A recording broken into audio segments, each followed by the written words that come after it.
Kita masih di siaran program khusus KBR dan juga kita masih membahas seputar transparansi data dan kebijakan satu peta sebagai salah satu solusi permasalahan sawit dalam kawasan hutan bersama dengan narasumber kita yaitu Ari Rompas, juru kampanye hutan Greenpeace Indonesia, Gilang Arya Seta, GIS spesialis Greenpeace, dan Muhammad Isro, tenaga ahli Stranas PK.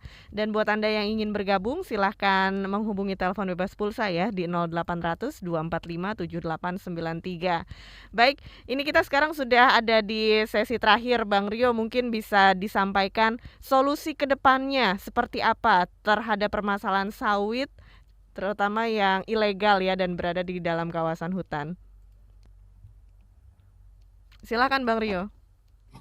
Ya, saya kira ini sudah waktunya ya, sudah waktunya bahwa apa namanya eh, kesalahan-kesalahan masa lalu itu sudah harus dilakukan tindakan hukum sesungguhnya. Tidak ada lagi amnesti terhadap sawit-sawit ilegal di dalam kawasan hutan, sehingga apa namanya kita sebagai negara hukum itu bisa menegakkan hukum ya. Dan tidak ada lagi pengampunan-pengampunan terhadap apa namanya para perusak hutan dan perambah hutan khususnya sawit gitu, dan perlu ada upaya-upaya yang serius ya, karena peta itu menjadi sangat penting karena dari data yang kami kumpulkan misalnya sawit yang dalam kawasan hutan itu hampir setengahnya juga itu ada sawit-sawit yang kami kategorikan sebagai smallholders. Tapi ada problem soal smallholders, itu berkaitan dengan pertanyaan tadi sebenarnya soal naik turun harga sawit, di mana sebenarnya yang smallholders itu belum tentu mereka adalah petani kecil ya. Itu juga itu terhubung dengan perusahaan-perusahaan besar, bahkan perusahaan-perusahaan tersebut itu anggota RSPO dan anggota ISPO yang seharusnya itu punya standar-standar yang ketat ya, secara di atas kertas untuk mematuhi hukum, tapi mereka mendapatkan apa namanya sertifikasi itu justru menjadi jualan untuk mendapatkan harga-harga premium. Tapi fakta di lapangan itu mereka terus melakukan mendapat keuntungan dari sawit-sawit ilegal dalam kawasan hutan. Nah, saya pikir begini, salah satu solusi adalah mempercepat memang peta peta Seriwan Map Polisi ya, karena memang itu salah satu upaya yang mengintegrasikan semua informasi peta sehingga kita bisa kelihatan gitu, bisa kelihatan mana yang bisa yang melanggar hukum dilakukan penegakan hukum, mana yang bisa kemudian dibuat resolusi konflik, dan mana yang bisa kemudian diatur kembali atau kemudian direview lagi. Nah, persoalan sekarang seperti yang kita ketahui bahwa tata kelola yang buruk itu juga terintegrasi, tapi itu terus dibiarkan gitu. Sementara sekarang ada teknologi yang bagus gitu, yang kemudian ya ini ya dengan citra satelit itu sudah ketahuan ini tutupan sawit itu di mana-mana, tinggal di overlay sebenarnya dengan izin-izin, dan izin-izin itu diketahui siapa gitu. Sehingga pentingnya pemetaan peta satu peta ini menjadi sangat krusial ya. Tapi lagi-lagi ini harus dibuka ke publik. Kalau hanya segelintir orang, karena kami anggap misalnya proses-proses pemberian izin itu pemerintah juga terlibat gitu dalam proses-proses itu. Jadi kalau hanya di keep di pemerintah, itu juga akan justru menjadi peluang yang baru juga untuk korupsi, karena publik tidak tahu, tidak bisa mengakses. Nah, ini jadi persoalan yang serius. Yang terakhir sebenarnya saya mau sampaikan bahwa kita sudah tidak punya waktu lagi, bahwa laporan IPCC menyebutkan bahwa krisis iklim sudah di depan mata dan itu diakibatkan oleh manusia. Jadi kita yang harusnya tinggal di bumi ini, bumi sebagai rumah kita, jangan lagi merusak bumi ini, karena dampaknya itu akan bagi kita juga bagi anak cucu dan masa depan kita. Jadi tidak ada pembangunan ekonomi yang kemudian di tengah kerusakan lingkungan itu tidak, kalau itu tidak seimbang, itu tidak akan akan menimbulkan bencana di depan mata. Itu kira-kira. Oke, baik Bang Rio. Dan sekarang saya ke Mas Gilang nih sebagai seorang GIS spesialis. Bagi Anda, solusi apa yang kedepannya bisa bermanfaat supaya permasalahan sawit di Indonesia tidak lagi berulang terus-menerus?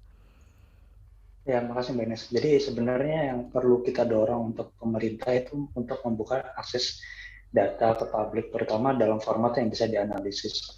Jadi seperti dalam format kalau di software itu kita memerlukan dalam format shapefile dan bukan dalam format data yang udah jadi. Karena kalaupun data yang diakses oleh publik itu sudah dalam berbentuk peta yang sudah di print, itu nanti ketika dianalisis pun nanti akan terdapat perbedaan nuansanya. Jadi untuk presisi data dalam format asli, dalam format shapefile itu penting untuk dibuka untuk publik, dan juga dalam data tersebut juga penting disertakan informasi tentang kepemilikan setiap lahan perusahaan.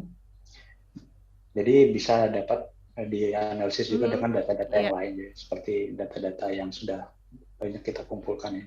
Jadi yang kalaupun kita dapat data batas konsesinya, tapi kalau tidak ada data informasi lain yang menunjang tentang pemilik perusahaan atau ini wilayahnya grup siapa, itu juga akan susah dianalisis juga. Jadi untuk pelacakan ke depan lebih bagus kalau datanya dibuka secara lengkap.